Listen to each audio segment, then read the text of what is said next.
Namaste, good afternoon. How's the Josh? Great, great. Now, as the presenter said, I am the first generation bureaucrat, an officer from Indian Revenue Service 2019 batch. And I have come here today not as a teacher and preacher. I have a very little experience in public service, but as a fellow traveler, as a learner, and I'm here to share my experiences, what I have learned in life about this art of balance. Now, to me, more than success, more than accomplishments in life, what truly matters is the balance in life, the real happiness that we seek in our life, because that's the essence of any kind of success, be it material success, emotional success, or spiritual success. So I'm going to share with you all my experiences and tale of three cities that have shaped my understanding about what this balance actually means. And apart from that, I'm going to share why Lionel Messi is my role model. So that will be all about art of balance. And let's start with the first city. The first city is my hometown, Monghyr. It's a small town on the southeastern border of Bihar.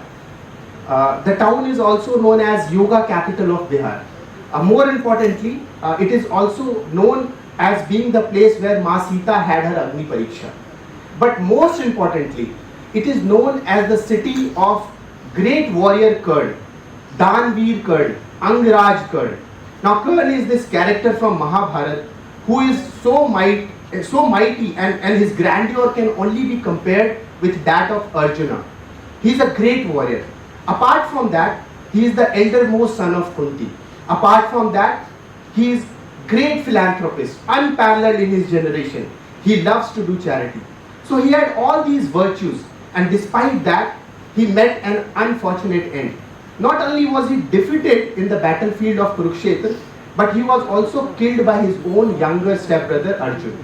So personally, what I have learned from story of the king of my city, Karn, is that despite all the virtues, one character, his uncompromised devotion to Kauravas, uncompromised devotion to Duryodhan, it clouded his judgment on the path of dharma.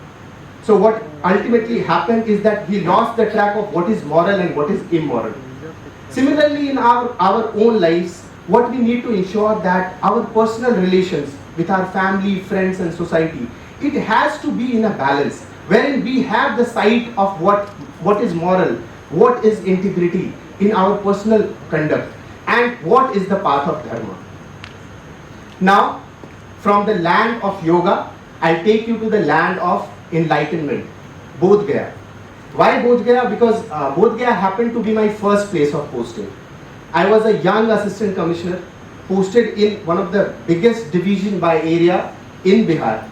And when you are young into the service, you are full of this enthusiasm and you're full of dreams and all those ideas that in one day with one single magic wand, I will change everything.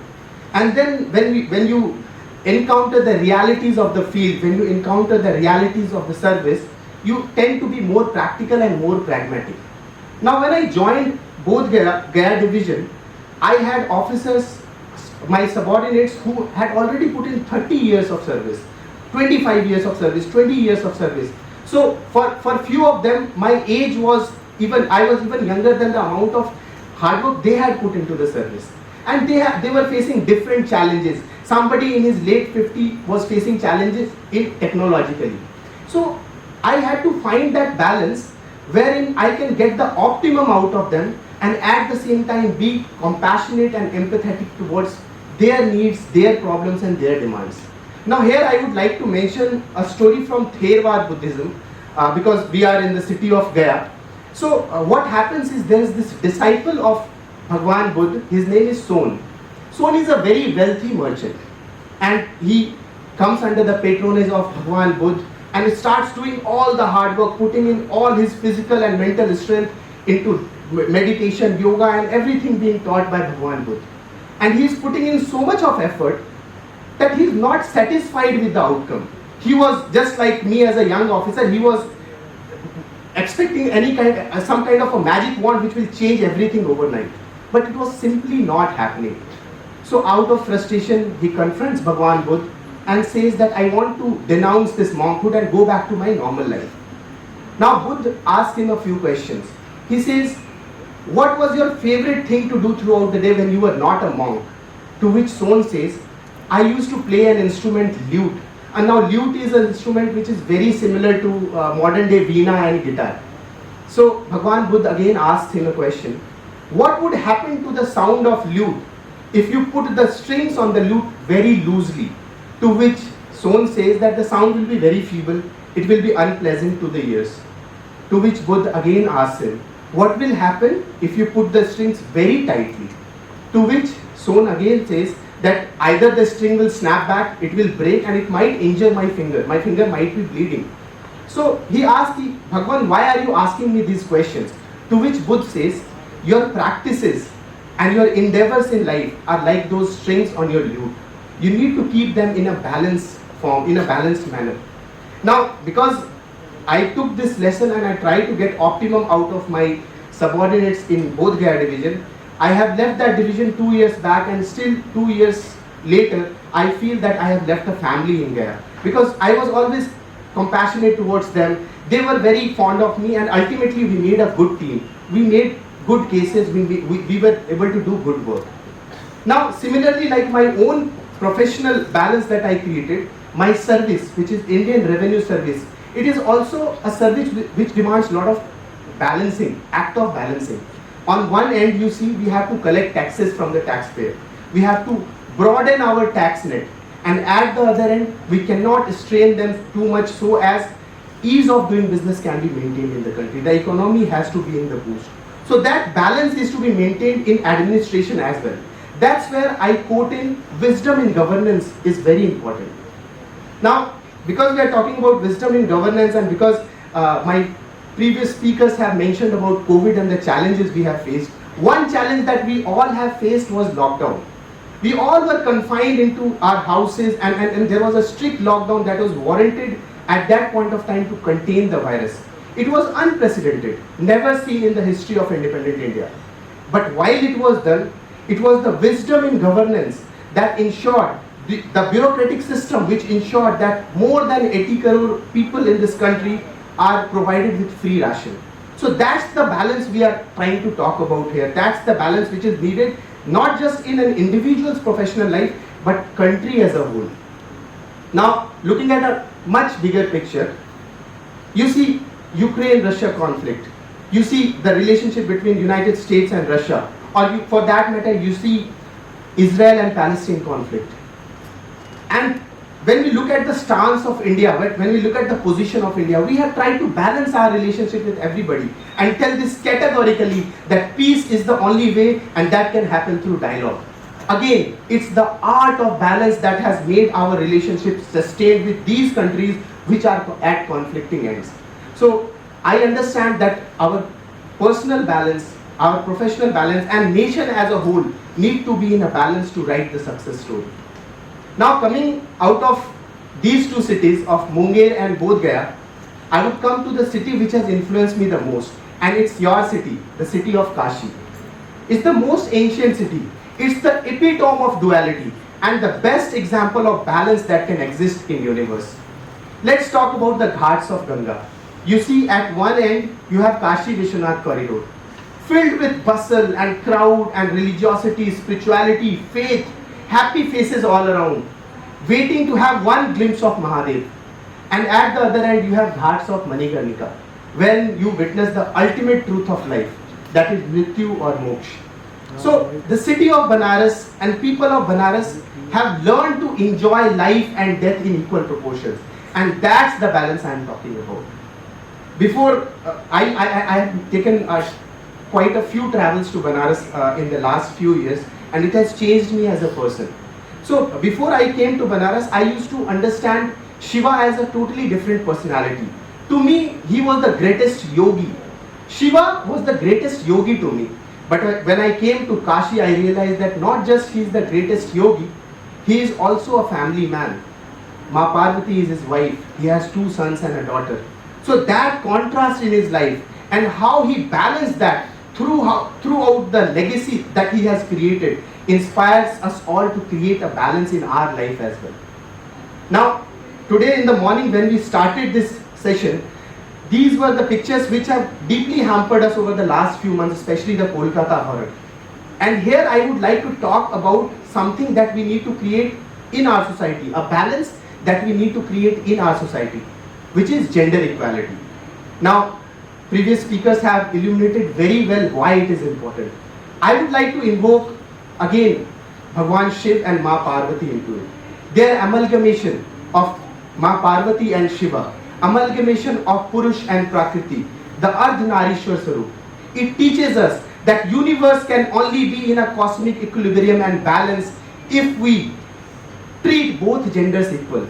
There is a masculine power which is also complemented by the female nature of nurturing and guiding and counseling. Now we have to understand that men and women are not at a war with each other. They are not contrasting. They are complementing to each other. So the city of Banaras has also taught me that gender equality is the universal law of nature, and we used to enforce it in our lives as early as possible to create a society worth living, to create a society of balance. Now there is another saying. So by now we have talked about our personal balance, we have talked about professional balance, we have talked about societal balance. Let's talk about spiritual balance. And for that we have another saint at the Ghats of Banaras, Sant Kabir Das ji. Now Kabir Das ji said, and I quote, "Mala ferat jug bhaya, fira na man ka fer, kar ka man ka dari de, man ka fer." Which basically means that we are all looking at the worldly pleasure, looking at the materialistic wealth and happiness around us, and then ultimately praying to the God, rolling that beads of rosary in order to gain that happiness. While we are forgetting that the real happiness lies within us. Real happiness lies in understanding our inner peace. And in order to achieve that, you will have to let go of these beads of rosary and look within. So that's where we can attain a spiritual balance in our life. Now, as I said, I have the tale of 3 cities and a role model. And my role model is Lionel Messi. We all know he is one of the greatest players. To me, he is the greatest player of all times. And it's not about football that makes him my role model. There are many great football players all around us. But what makes Messi stand out from them is how he behaves and conducts himself outside the football ground. He is outside the football ground, he is a family man. He tends to attend to his family and friends and give them equal respect. He is very humble. And that humbleness and the calm and composure shows up in his body language even on the ground. He speaks only with his performance. And every time I have gone down in my life, whenever I have felt down, I just look at him and I look at his perseverance, look at the calm with which he faces all the situation and how he comes out as a winner. And that is the reason Lionel Messi is my role model, because he has attained that balance in his life. Now, as I said in the beginning that I am not a teacher or a preacher, I am just sharing my experiences, what I have felt about how to attain this balance. So I am going to just give a few examples how we can attain personal wellness, balance in our personal life. One of the things that I personally feel is that discipline is the fodder of balance. In order to have a balanced life, we first need to have a disciplined life. Say for example, there are 24 hours in a day. So we divide these 24 hours into 3 equal parts. The first part, the first 8 hours of your day goes into having a sound sleep, because that's important for your physical and mental wellness. The next 8 hours, minimum next 8 hours, goes into putting in all your hard work into your dreams and aspirations and achieving the professional goal you want to achieve. And the last 8 hours should be, devoted to our hobbies, socializing with people, giving time to your family, and creating that social balance that we were talking about. So you see, these 24 hours, this is all we have. We all have equal 24 hours. How we conduct ourselves in these 24 hours are going to decide how balanced we are in our life. Now, because we are all human beings, we are bound to have dreams, ambitions. We are bound to strive for it. We achieve one dream, we move to the next one. We achieve that one, we move to the next one, so on and so forth. But just understand this fact, and this is my personal understanding, that while we are chasing a dream, all our energy should not be devoted to it in such a manner that we lose out on many others. Our success in one domain of life cannot be a justification or an excuse in failures in any other domain. So at the outset, I would only like to tell you that we need to cover all the bases. We don't need to be perfectionists. We just need to be happy in our lives. Often life will give you challenges wherein your discipline will not be enough to devote your time in a manner wherein you create a balance. Life will put you down. Life will test you. You will lose your hope, but you have to again rise up. And in conclusion, I would only like to say that Maithili Saran Gupta ji happens to be my favorite poet, and there's a couplet that I would like to recite, and it has always given me a lot of energy and positivity, and it goes like this. कुछ काम करो, जग में रहकर निज नाम करो, यह जन्म हुआ किस अर्थ अहो, देखो जिसमें यह व्यर्थ न हो, कुछ तो उपयुक्त करो तन को, नर हो न निराश करो मन को, नर हो न निराश करो मन को। धन्यवाद, जय हिंद।